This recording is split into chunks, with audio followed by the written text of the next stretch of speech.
আসসালামু আলাইকুম প্রিয় দর্শক, আমরা এখন এমন একটা স্থানে আছি হাঁটা ছাড়া বা কোনো রিক্সা ভ্যান বা কোনো কিছু নিয়ে চলার মতো কোনো জায়গা না।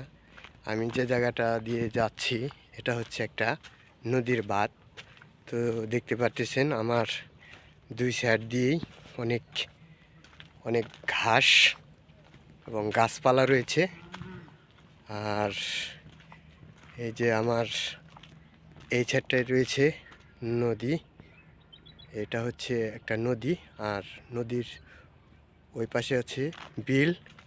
আর আমার এদিকে যে ঘাসগুলো দেখতে পারতেছেন, ওই যে দেখতে পারতেছেন ওইটাও হচ্ছে একটা বিল। সো ছোটোবেলার কথা মনে পড়লো বিদায় এখানে আসা। ভালো থাকবেন সবাই, ধন্যবাদ।